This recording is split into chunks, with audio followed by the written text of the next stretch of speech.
Hello and welcome to AngularAir. This is Jeff Welpley, and I am extremely happy to be on live right now because it just took us the past 10 minutes of Google Hangout hell trying to get up and live. But we finally are. So no one who is actually trying to watch on the regular link will actually see us, but we will record this and send it out later. So we do have a great show in store for today. We're going to be talking about Angular 2 in the enterprise, and also talk a little bit about Angular 1 as well, obviously. But before we get started, I want to give two quick shout outs. One to John Papa and Dan Whalen and their training course in Fort Lauderdale. If you don't already have tickets for November 4th and 5th, definitely go to ng-learn.com. And also, Angular Up is having in Israel that actually should be pretty cool. They're going to do a tour of the Dead Sea and Jerusalem, in addition to having a bunch of awesome speakers like Yuri Goldstein, Ben Lesh, Pavel, Tracy, Taro, basically everybody you could think of out there. So definitely check that out at angular-up.com. All right. Today we have a great panel of people with a wide variety of different backgrounds, actually, in using Angular and Angular 2 in the enterprise. So I want to kind of go around everybody and give you an intro to yourself and let us know a little bit about your experience with enterprise. And Gary, let's start off with you. Okay. My name is Gary Truefline, and I'm a solution architect at BMC Software. We're an independent systems vendor. We sell systems management type software for a lot of different types of platforms. And I'm in the Z platform, formerly known as mainframe, line of business. And I'm project lead for a new generation of user interfaces based on Angular 2 for our existing products. And so it's, you can probably tell by my hair color, I've been through a few user interface technologies in my life, and it gets more fascinating every time. I actually do find it really interesting, this sort of overlap of some of the legacy technologies, mainframes that are larger organizations, and throwing some of these more modern interfaces on top of it. There's a lot of interesting stuff that goes on there. So, and we'll definitely dive into some of that during the course of this show. Newt Tran, who used to work with me at Wells Fargo, is also on the show. So Newt, why don't you give an introduction to yourself? Hi, my name is Newt Tran, and like as Jeff said, I work for Wells Fargo. Currently, I'm in the midst of, a lot of Angular 1 projects, and we're currently, upgrading similar types of legacy systems up to more modern interfaces, and we kind of held back on Angular 2 until the release, so now we're seriously investigating that. Cool. And Newt, it's not like you're about to go to sleep. You got to think in terms of like you're about to go for like one of your Ironman races. Like, if you guys don't know, Newt runs in these like 100-mile races in the desert that you hear about. Or like maybe like over the course of like 3 days. I don't know. He's pretty crazy about that. So you got to and everything is exciting when you talk about it with elevated, as if you just finished one of those races, right? All right, sure. Okay. So let's go through the panelists too and just talk a little bit about what you guys have experienced with implementing Angular in the enterprise. Austin, how about you first? Yeah, I'm Austin McDaniel. I currently work at Swimlane. We have a cybersecurity automation platform, and we've got about 80,000 lines of Angular 1 code, and all of our new stuff we're writing Angular 2. So that's pretty exciting. Very cool. And Justin. Yeah, I'm Justin Schwarzenberger. I work at SoCreate. We're building a screenwriting platform, all on Angular 2 stuff, and it's a software as a service. And prior to that, we did some development for custom development for client application, like a ERP system, order management, customer management stuff. Started a rewrite of that application. Used to be a PHP full stack application, and we moved to a API for that and a new front end that we started in Angular 1 early on, alpha stuff. Went through that, actually rewrote it in Angular 2, actually Angular 2 early alpha, and now we're in Angular 2 on that thing. Very cool. Okay, what about you, Mr. GDE Mike Brocky?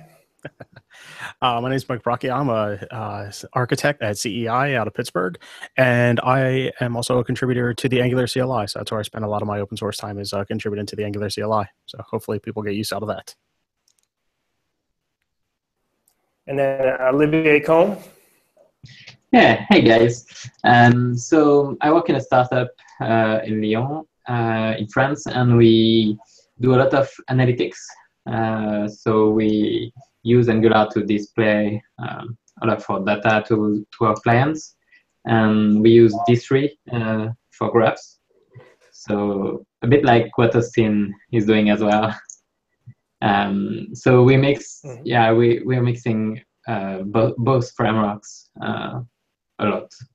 Yeah, and we had everything in Angular 1 for a long time. I managed to convince my team to move to Angular 2. So yeah, we just released 2 weeks ago. Yeah, part of what we're going to talk about on today's show is that sort of decision and how you kind of get your team on board and everything like that. But before we get to that, panel member, guest panelist for today, who has not been on the show before, Mehul. So Mehul, why don't you let us know a little bit about your background? Cool, yeah. I'm Mehul Patel. I work with Angular class. We do Angular training and as well as consulting. And so yeah, in terms of enterprise experience, currently we're consulting with Hearst Media right now. They're transitioning kind of their websites from the LAMP stack to Mean stack, including Angular 2. So we're helping their teams over there in Atlanta right now working on that. Cool. Thank you very much. Okay, so I want to start off today's discussion talking about the challenges, the things that are hard about trying to introduce any new, and we'll get into Angular, the specifics of Angular 2, but I'm curious, Gary, you mentioned how you previously and for a long time BMC was focused on sort of legacy technologies, right? So on something more in the modern stack, any new technology, how does that actually gain traction within your organization? Well, it's a kind of a complicated process, and you have to look at the human dynamics as much as you do the software dynamics and the technological issues. And I'll give an example from 15 years ago when we went from the old classic green screen character mode user interfaces to our products to a Java desktop application with all the graphical tools and things like that. There was some staunch resistance. And what you have to do is you have to do a couple of things. One is you find some champions that will say, hey, this really works and will help convince the other people. And then, and this is the challenge, you've got to deliver. You've got to show a way where this actually makes their lives better. And when you get that person who is so resistant say, hey, I don't like graphical user interfaces, but I can do things a whole lot faster now with your tool, and yeah, I'm on board. So that's kind of what you do. But you have to you have to find some adopters, and you have to work with people. And it kind of depends on the organization and what the community is like, and how long it's been since they've had change. And now we're doing the next generation as we go to away from desktop applications to pure web applications. Hence my involvement with Angular 2. And obviously the hard work's been done already, but you really have to pay attention to people, especially get a core group that's working with you. It's one of the things you got to remember. There's the people side can be just as hard as the technical side sometimes. Yeah, you definitely. It sounds like you need a champion, right? Like that's where it starts. Like the person who is the champion, and then you need some adopters, some people who are actually implementing stuff initially as sort of the trial basis, and then show some success and kind of grow from there. So in the case of Angular, were you, Gary, were you the champion, or were you actually one of the adopters and just kind of took it once somebody else first introduced it? I was kind of one of the champions, and what we wanted to do was go through our next generation of user interfaces where we wanted to be totally totally web applications. And we had to decide what tool to use. Now, BMC is a really big company, and so we have different product divisions. And I was aware of one of our product areas. It's the BMC TrueSite. It's like an operations management for distributed servers. Had implemented their user interface in Angular 1.x, and we took a close look at what they'd done and how they'd been able to do it. And then we went and did a pilot application using Angular, again, the Angular 1.x, and we considered a few other things, but we were really impressed by Angular 2, and we thought, okay, we are now just beginning a development cycle. So we have some years, or some time, not necessarily years, but we have some time before we have to field, and we have to go, we call it GA, general availability of our products. And so it is worth it for us to go ahead and jump on and take advantage of this and be able to ride this wave. So we elected at the beginning of the year to start developing in Angular 2. We're building, my team is building a bit of a framework, and then we've got several 100,000 lines of .NET business logic that we will be converting to TypeScript in Angular 2 as part of this effort that I'm working on. So I really kind of pushed it, and it was very new. It's kind of challenging because if you're the first one in the organization or one of the first ones using it, you don't have a resource base to go to. You don't have someone you can say, hey, what are the best set of tools for me to do this? And so you have to discover all those things yourself. And you have to build in, resolution time. Okay, this was a bad path. We got to walk up. We got to walk back a little bit. Now we've discovered these things. Let's go down this path here. So I was kind of the champion, but it really, we felt it was a no-brainer by the time we looked at our time frames and what was coming down the line with Angular 2. It was the best long-term decision for us. So one question I've got for you: how'd you get buy-in at such a large company of something so new? JAWS came out. That's one of the bigger challenges, to get buy-in at these type of companies that are on brand new things. Well, there's a couple of factors, and one factor is that I work for a software development company, and so there's lots of alpha developers, and we do PCs, we do servers, we do mainframes, we do blades. So there's a lot of technology churn, staying ahead and learning about things. So I think in that case, we're already a kind of more advanced environment than, say, some other Fortune 500 type organization that's going to be in banking or finance or manufacturing. So that's one edge up there. And then a lot of us in different product teams were kind of focusing towards the same thing. We recognize a trend. Our customers say, hey, I don't want to install software on my PCs. And our users say, I'm locked down under version control. I can't change anything on my configuration. So it was beginning to be, as a company, it was hurting our business case, because someone had to be administrator to install our software before someone else could use it. So we also had the impetus from the outside to help push that. The fact that Angular 1 had done well in the organization, and we had a proven product out of it, and then again with the promises of Angular 2, that made it very easy. So I would say in our case, it was a lot easier than some other organizations, thankfully. Well, you mentioned that you were in the process, part of what you're doing is converting .NET code to Angular 2 as well. So was part of the factoring in the decision making the fact that Angular 2 is sort of the way that they've set it up, both pushing on TypeScript, a couple other things where it sort of lends itself to the people with the Java and .NET backgrounds. Did that have any sort of impact for your decision making? It was icing on the cake. I mean, that was JavaScript is tough to develop in. I first developed in JavaScript 20 years ago, when we're talking NCSA Mosaic and the first days of Mozilla and Apache Server, and it's a tough language to work with. And from a software investment standpoint, it really I think there was a little side discussion before we started on the benefits and the disadvantages of strong typing. And for the long term, strong typing pays off, and so we're looking forward to that. So your team TypeScript? we drank the Kool-Aid. We're doing type docs, the whole bit. It's just, to me and to the rest of the team, it's like, why wouldn't you do it? So we're pretty pumped with it.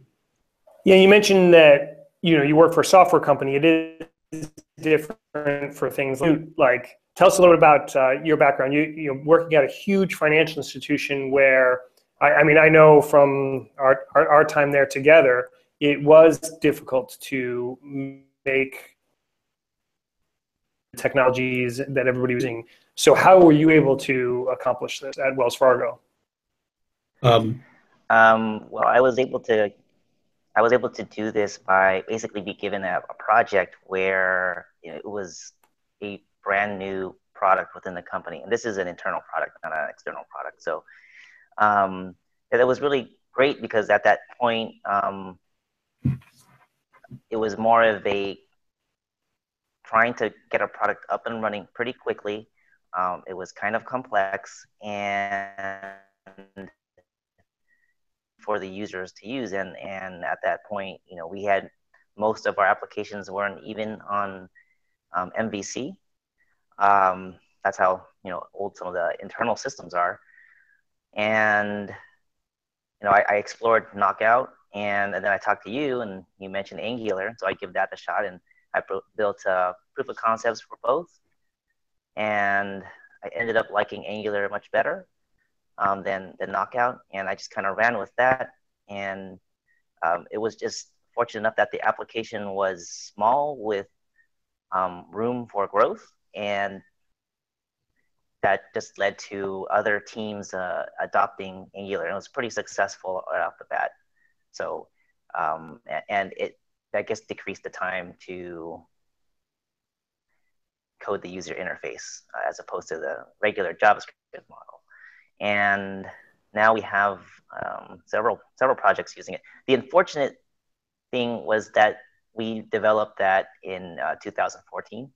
And so most of the projects now are in Angular 1, so we don't have the benefit of starting at Angular 2.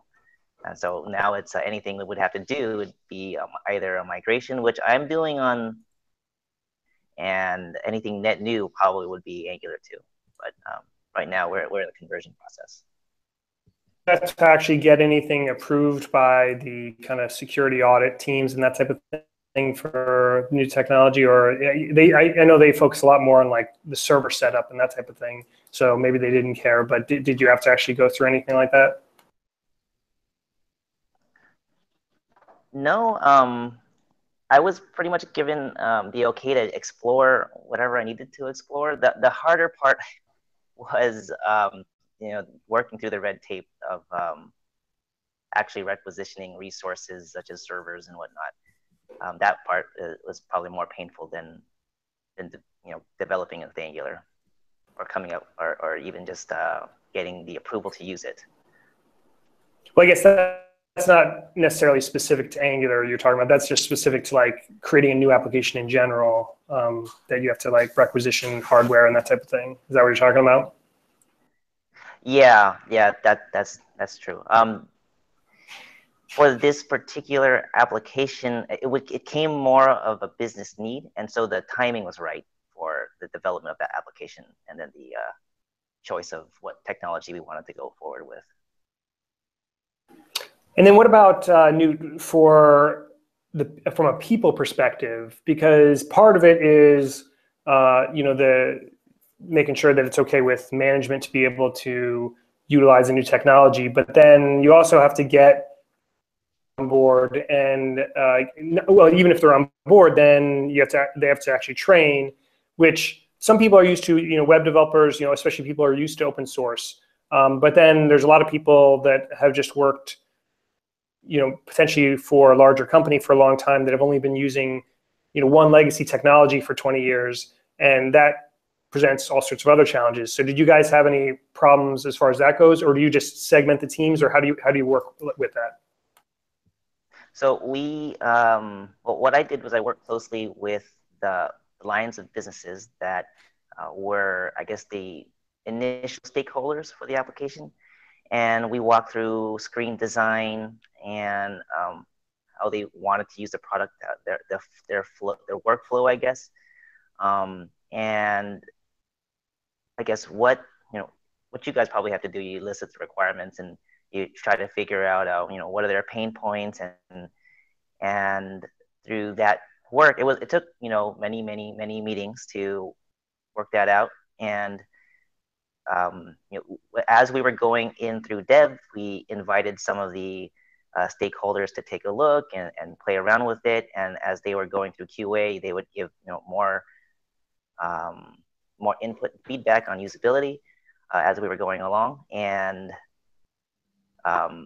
they seemed to like it as it went into production. And at least the major, I guess, the managers or the team leads of the lines of businesses, they were familiar enough by that point to give effective training, and then it got big enough at that point for another business or a line of business team to be created to support the application and perform the training and come up with any or resolve any user issues with the application. But they've been giving a steady feedback on the usability of the application.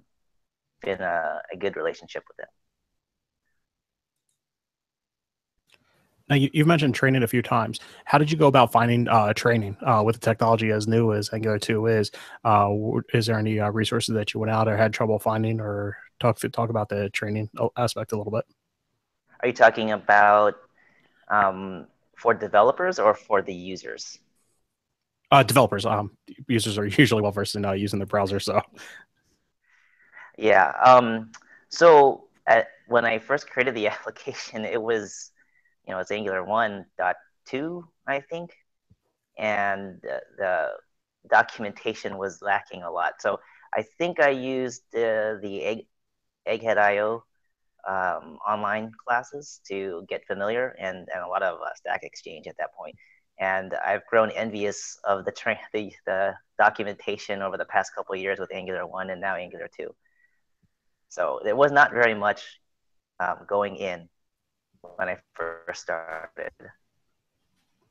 Developers hopped on, got better. So I sent them over to Egghead.io and the documentation. And I think at that time we had Pluralsight subscriptions. And so sent them over there too.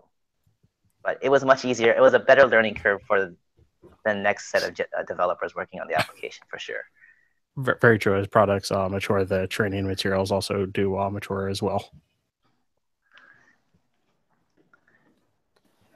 Mehul, so I'm actually curious, you guys have been at a couple bigger organizations where you've had to come in and implement Angular 2, I think sometimes for the first time. So is it mostly you guys implement something and the team takes it from there, or is like part of your job in most of these cases, like because we're talking about training, like actually going through the training process as well with everyone?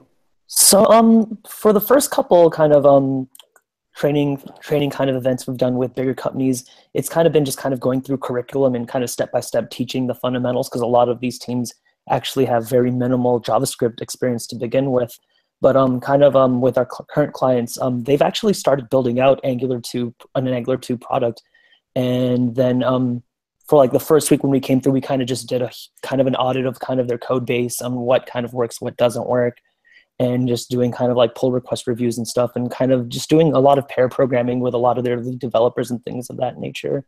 So yeah, it's kind of been a mixed bag for us with Angular class, with working with kind of like banks and media companies, and just kind of trying to tailor to what they need. The biggest kind of challenge is, I guess, kind of just the fundamentals of Angular 2 being components rather than being, just kind of more traditional MVC. So kind of teaching that kind of paradigm. I'm curious actually for everybody on the panel, like, kind of thought is that because of the way that Angular 2 is set up, that people coming from more enterprise background, the Java and .NET sides of the world, that it's easier to train them with Angular 2 than once you get past like the build tooling stuff than Angular 1. Have you guys found that to be the case, or do you guys think that's not, or you think it's just as hard? Anyone have any opinion? I think it's I've talked to a couple developers that have gone through Angular 2 training, and they've had very minimal exposure to the Angular 1 stuff, and they take to it really quickly. I mean, much faster than the learning curve for Angular 1. Now that's opposite if you've done Angular 1 and then have to hop over to Angular 2, then it takes some unlearning, and that I've experienced that too. Justin, what were you going to say? I think it's a little bit challenging for people for Angular 2 with the architecture side of things. So picking up concepts and understanding how to create components and stuff like that is pretty straightforward and a little bit easier than the Angular 1 world. But then when it comes down to like architecting features, tools in the app, and how many times do you componentize things and how do you tie that stuff together, I think that became a little more complicated. But I think from that other side, in terms of like looking at something like .NET or something and coming from that background, it's potentially a little bit easier because you have things like dependency injection and services, and you kind of probably have already developed in that manner in the .NET world, that then you can kind of translate that knowledge to, okay, I'm just doing that in this web space. Yeah, I agree. I mean, that's the sense I get from the people I talk to, but I've never seen like actual statistics on that. That's necessarily true in all cases. Okay, so getting back to one thing that we had talked about earlier, Gary. So you mentioned that you do have legacy technologies and a lot of the newer stuff that you're building. Is it typically isolated between the two, or are you actually building kind of integrations where you have your legacy mainframe backend with your Angular 2 app kind of as the front face of that? There's a couple of flavors to that answer. So with one of our product lines, there's actually, it takes data from a mainframe, but the driving server is a Windows platform. And that was a Silverlight application that we are basically porting to Angular. It's a very complex financial costing, data center costing analysis program. And hence we've got, so we're developing brand new stuff that's going to be the user interface and the controls and sort of like a set of containers with which you can use for building applications. So common methods for toolboxes and tab panes. Think of like an Eclipse kind of toolkit or something like that, that's there in Angular. And then we're going to be tying that in with business logic code that's going to be ported over from .NET for the analysis, the data entry, the different forms and specifications that have to get entered in. So in our case, it's a little bit of both. I actually have so many questions on what you just said. So first of all, you have a Silverlight application? Well, like I said, we're a huge company and we have lots of different products and we use lots of different technologies. And yes, the writing is on the wall, and that's why we're doing what we're doing. But yeah, it's just super interesting. Like I know that it was a thing like a while ago, but it's actually kind of cool to see that it must have taken some effort for you guys to like keep maintaining it, the past like couple years, because there's not that great of support out there, right? No, and we've had to develop some of our own tools and some of our own components to make the product satisfy our customers' needs. So that's like a second or third tier benefit we're hoping to see with Angular 2 is that we can move into something that's a little bit more active and has a much longer lifespan ahead of it. Yes. Okay, and then go ahead. What were you going to say? No, back to you. I'm sorry. So the other thing I was going to ask is that so with regard to the integration to the mainframe, like, how do you set things up with the actual connection from your Angular 2 app? What are the pieces that go into that? Because I do, just coming from that background, some people might not find that interesting, but there are some like actually hard technical challenges there, because it's not like, I think we're spoiled a little bit in the web world today of like kind of being able to hook everything up through just like basic REST calls and everything like that. And you don't really have that on the mainframe side. So how did you guys go about creating that sort of connectivity from back to front? There's a whole range of different things. Now, so I gave you the one flavor with the Silverlight application and a Windows server. Let me give you another flavor with another product I'm working on. And we actually have legacy products running in different places and customers' enterprises that have been traditionally silos. And they had their own proprietary APIs and network protocols. Sometimes they were binary APIs, sometimes they were network protocols. And so we had to do something a little bit special with them.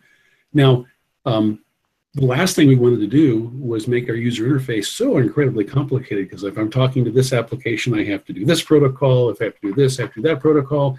And some of them would have been pretty difficult to implement in Angular anyway. So what we do in this case is we have a middle tier server, and we're working with forgive me a second. We're working with Tomcat, and so we have a very neutral interface from the user interface to Tomcat. We are using REST because, hey, it makes sense. It's right there. It's the easiest thing for that platform. But then in the background, we've got drivers and adapters talking to all of our different legacy apps, and they'll go ahead and thankfully we have Java clients for most of those, and so we have these modules that load in. They're sort of bridges or adapters, so that you can have a sort of a application neutral request when you're talking to, when the user interface, the Angular app, is talking to the server, the Tomcat server. It doesn't care whether it was this product or that product or whatever its native interface is. It's just making a request, and we've got those all documented. Then behind the scenes, there's a piece of software that maps that into the particular proprietary protocol that that product used. Sometimes it's going to be just straight TCP with strings going back and forth. Sometimes it's going to be XML RPC. There's a couple of different flavors, again, because each of those products were developed in silos sometime in the past. In one or two distinct cases, it was even more troubling in that there were no network APIs. You only had native OS, and so we had to put in a transport layer that would, so we'd have a tiny piece of code that would be running on that platform, again, using HTTP protocol, but then embedded with that would be the native OS calls to be able to do things with that product. And those, obviously, depending on where your situation is, it's more or less difficult as it goes along. We do have, we're also doing web services interfaces to Angular. So we have a legacy product that uses web services. In our Angular 2 app, we found some JavaScript code where it'll read WSDL. We found some code to read WSDL, generate all the JavaScript for it, so that we don't have yeah, you're talking like web services like that. I was thinking the more generic term, but I remember that protocol back in the day that .NET was big on for a little while. SOAP and SOAP envelopes and XML and all that stuff. You know, it was a hot thing at the time. I mean, so you've got you know, it's now a generation or two back, but you don't get to turn around and rewrite all your code just because it's not the latest protocol. So anyhow, we've got that going. So we've got a variety of things, but when at a certain point, it makes no sense to do a lot of protocol handling and protocol conversions inside of Angular, and that's when a middle layer is called for, especially if you want to integrate things. And so once we integrate it, then we're looking at having a rules engine and a data cache and things like that. It just opens up a lot more opportunities for us, and it helps keep the user interface code pretty lightweight. That's one thing that makes GraphQL pretty exciting, is the ability to implement that as that middle tier and strap that on to all these legacy things that you have and expose that to the client. Justin, you read my mind, because actually what I was just thinking about is the $1 million idea is to build an open source a legacy mainframe adapter for GraphQL, which I know that you would want to do, right, Justin? Yeah, somebody should do that. Open source in the enterprise? Does that exist? It does. It does. And I will tell you that 10 years ago, 15 years ago, was a hard thing to do. And now it's kind of becoming a standard. And we now internally, again, you know, we're a software company. We have to be very careful about licensing and so forth. So we have an approval process that we go through to use a piece of open source code. But yeah, we do it. In fact, we're now starting to be on GitHub, and we will actually looking at making some contributions to open source. So I would say, at least from our standpoint as the enterprise software vendor, it's a changing world. Yeah, that was my next question. You know, what you know, are you guys doing pull requests and things like that back to these projects, and you know, how are you guys handling that? It's really on a product team by product team basis what they want to do. And so I would have to say it's probably, if there's an individual on the team that's excited and wants to make contributions back, and if the contribution, let's say, doesn't expose anything that's proprietary intellectual property or something like that, they'll do that. It's not a, I got to be honest, it's not like a full corporate goal to do that, but we want to be a good player too. And so one of our hopes and one of my motivating things for my team is that we're going to develop some components that are good enough that we can go ahead and contribute those out. When are those coming? I got to get my product out the door first. So do you guys have a channel set up for that? Like, did you guys go through and say, okay, look, we're going to have a, company protocol for if you have something that you want to open source, go through this channel, fill out this document sort of thing? Or is it still kind of like if we were to look and say, we want to do that at our company and we're growing.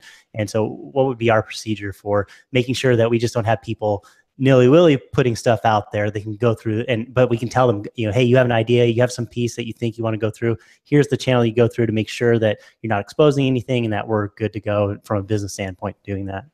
We actually developed an in-house application for doing just that. And so let's say I'm going to have, I know that I'm working on a project. My product's going to go out the door next year, 6 months from now. I've got some time frame. And I can go to this application and my product line is already defined. I pull up and say, I'm going to do this product. Here's my next version. And I'm going to use, and then I can search for open source components and say, I'm going to use this, I'm going to use that, I'm going to use this. It'll pull those lists. If it's already been used and it's already gone through the approval process, it's right there. If not, it goes into a queue to one of the senior architects, maybe someone in legal. They'll review it and then send a message back to me that it's approved. And we actually, before we can actually release a product to the field, we call it general availability, when all of our customers can download it and do it. We have basically some checklists of things that we have to have in place. Documentation, source escrow taken care of, and then open source approval that all these things are here and that's been taken care of, and we're covered in that respect. So the first couple of generations, when everything was getting defined and all that, it was a lot more work, but now that it's in place, it really makes life a lot easier for us. The other way that, and I'm going to plug this concept, the other way that it comes in handy for us is if there is a vulnerability, like a security vulnerability. Oh, Heartbleed in OpenSSL. Quick, which one of our products, how many of our products are using this particular piece? And so our security team does like a reverse lookup to say, okay, these guys here, you need to address these fixes and pick up these patches and so forth like that. So it's a lot of work, it's a pain, developers will grumble, but it really pays off organizationally. Did you have to be on a checklist to come on the call? I did have to get approval. What about, are you guys maintaining a private fork of Angular? Maybe you need to fix a bug or something? We have not done that. We have entertained that. And we have I think Jeff mentioned a bit earlier, we have an issue with the router. And we think there's going to be, we have a request that's being worked that will address that. But one of the things that hurts us is that if you have a route state change, then components get destroyed and released. And we have some incredibly complex user interfaces with multiple graphs and scroll bars. And to be able to recreate that and make it look good exactly where the user was at that particular point is a pretty daunting task. And so that's the piece we're campaigning for. Go ahead. I have a real quick question. Going back to that security audit, you kind of squeeze a question in there. I was curious how that process maps into the idea of handling dependencies. Are your security audits walking down the dependency tree to check the security on not just the dependency? So maybe you have, with the case of Angular, it's dependent upon RxJS and it's dependent upon Zone.js. Or is it walking down that dependency tree as well, or is it just at the service level and hoping that that check is sufficient? It's about halfway in between. There's another level or two in there. It's probably not as comprehensive as we would desire. Okay. I was I just going think to say. it may change over time because I think it's going to get more and more important, but that's where we are now. It is really awesome that you guys are taking those kind of progressive steps. Yeah, I mean, I haven't seen much movement along that in the enterprise, so it is really awesome you're gotten this far. So hopefully you can keep going further. Well, thank you. And again, we're a company that helps. Yes. So when are you guys going to open source your stuff? Currently, we have no plans to do that right now. Oh, I'm shocked. Yeah. We have an avenue to do that, but I haven't engaged in that. Wait, there actually is, like, there's a process that you could follow? Like, other people within the Wells Fargo organization are open sourcing some stuff? I think there's some obscure form somewhere in the form repository that you have to start with, but I think there is a process. I know there's a process to submit your, like if you have an interesting problem, submit like a white paper. And I'm sure you'd follow a similar kind of process. But do you have to worry about dependencies then, like to the degree that, like for people that aren't in larger organizations, when you're building a web app, it's very normal to just npm install like everything willy-nilly.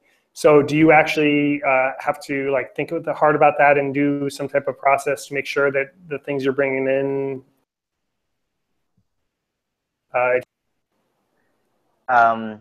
Yeah, actually, we do get audited on the npm install stuff, and they do check our source code. So there's like code scanners that run throughout our TFS tree and check what we are, what other third-party or open source libraries we are using.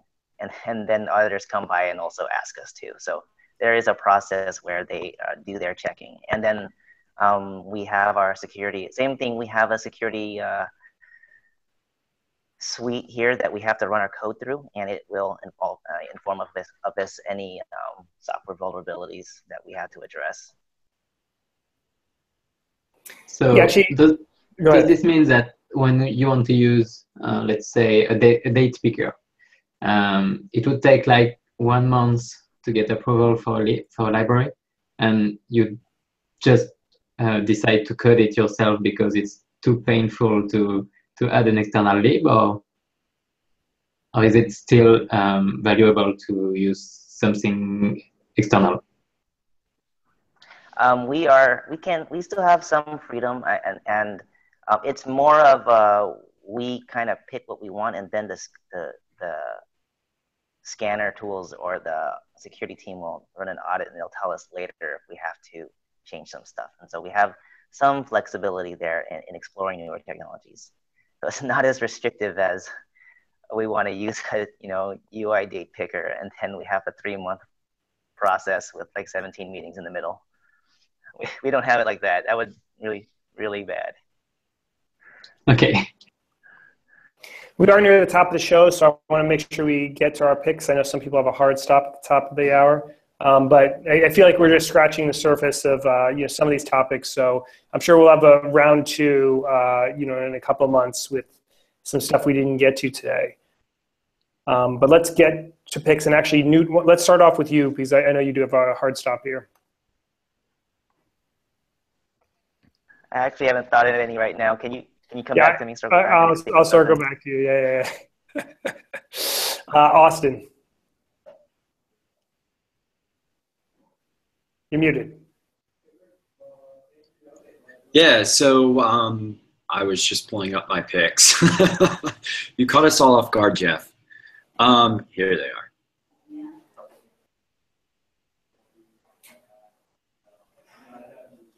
So AOT is coming in Angular upgrade. I saw a tweet from Rob, and it looks like there's a pull request out there for that, and it's getting merged. So that is super awesome. I know some of you guys talked about using, upgrading async await debugging. It's not related to Angular necessarily, but it landed in Chrome earlier this week, and that is really terrible. Prior to that, it would kind of just jump all around. So that's super nice. If you're using async await with TypeScript and stuff like that, that's really good. And I did a talk pretty recently on Angular 2 and 3JS with WebGL or WebVR, and that is that's out there. I wanted to share that with with you guys. It's pretty interesting dive into how to use experimenting with Angular 2 and how to use that interrupt with WebGL. That's it. Cool. Thanks, Austin. Justin. Yeah, so Lucas Rubicki put out an observable cheat sheet the other day. It's a pretty cool breakdown for getting into observables and stuff. You can find that on his blog site, onehungrymind.com. And then GraphQL Summit is tomorrow up in San Francisco. It's a one-day attending that, and hopefully they'll have the videos posted afterwards so everybody else could watch it, but I'm looking forward to that. Your goal is to find someone who's implemented GraphQL with a mainframe. I want to see it. It is physically possible. It would be a great experiment to see. So okay, I'm going to add that to my list of questions. I have a couple questions, and that'll be one I'll try and find an answer to. Okay, good. Newt, where are you at? You got something, or should I circle back around to you next week? No, well, I don't have anything tech-wise. But as Jeff said, that I'm an ultra runner, and the Hard Rock 100 lottery is on right now, and that's one of the toughest races in the nation. So hopefully I can be selected to run that race. Yeah, that's pretty cool from ultra runner standpoint. How many miles is that race? That's 100 miles, and it's all above 9,000 feet, and you get up to 14,000 feet several times in the Colorado Rockies. Training must be incredible. Sorry? Training must be incredibly difficult to be able to get used to that. Yeah, it's a lot of mileage and a lot of mountain running. Did you buy one of those, what is it, humidor that you get? No. Yeah, I don't have any resources to get one of those.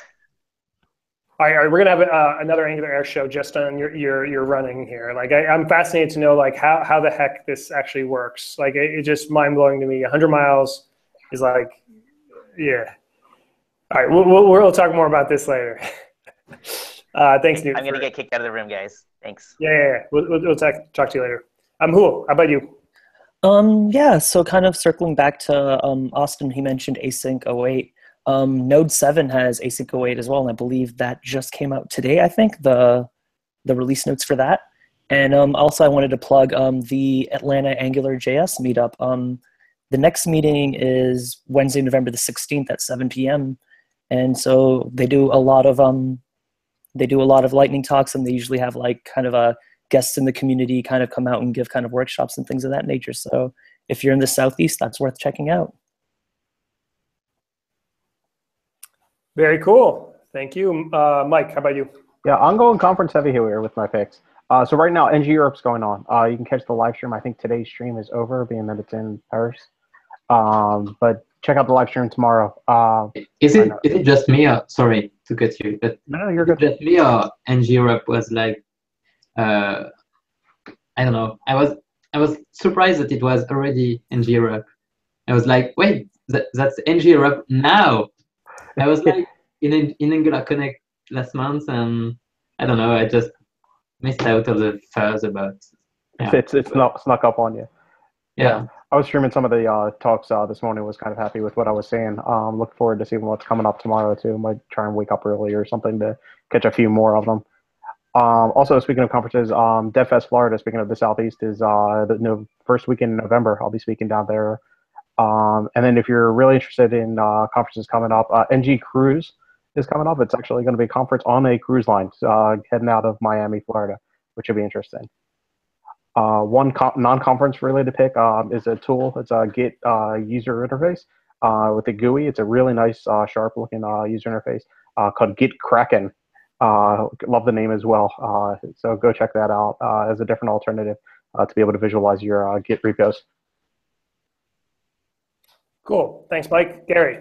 You'll have to get back with me. I've been too absorbed looking at the other tips and picks in front of me. Sure, Olivier. So yeah, I've been since we released our website in Angular 2, I had some time to fix bugs and now some time to refactor. And we had a problem with performance. And since we had to rush at the end, I didn't have time before to look at it. And I finally used the change detection strategy named unpush, and I've been amazed by how it improves performance in our application. Our application was fluid in Chrome, but in Internet Explorer it was laggy, and in Firefox we could see some drops as well. So since we used unpush, we had a reduction of like 100% in CPU usage. And it's amazing. Even Internet Explorer is fluid now. So if you've never tried it, and if your code is Angular 2 compliant, you shouldn't have any problem implementing this. You should do it. My other pick is ng Belgium, which is in 2 weeks. I'll be there. Maybe do something for AngularAir as well. So if someone is going to Belgium, meet me there. And I think they still have a few tickets, so definitely check it out. The lineup is really great. That's it. Cool. Thanks, Olivier. And for myself, so I have 2 picks. One that's actually relevant to some of the stuff that we talked about today, actually. There is a node security group, nodesecurity.io, and basically they have, a couple different services, but 2 things that are, relevant, especially for people, in enterprise environments. One, like we talked about the issue with bringing in all these different dependencies and not knowing particular dependency has a particular security violation or anything like that. So one thing the Node Security Group offers is sort of that built-in ability to automatically check to make sure, like they've rated every, or maybe not every, but most NPM dependencies out there, and they continue to like work on that. And then they'll You caught us all off guard, Jeff. Here they are.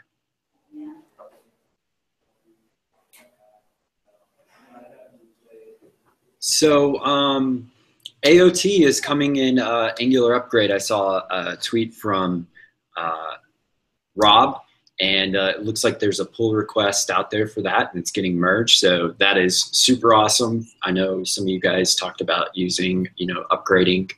Async await debugging. It's not related to Angular necessarily, but it landed in Chrome earlier this week, and that is really terrible.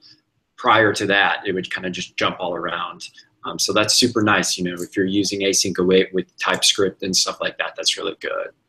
And I did a talk pretty recently on Angular 2 and 3JS with WebGL or WebVR, and that is that's out there. I wanted to share that with with you guys. It's pretty interesting dive into how to use experimenting with Angular 2 and how to use that interrupt with WebGL. That's it. Cool. Thanks, Austin. Justin.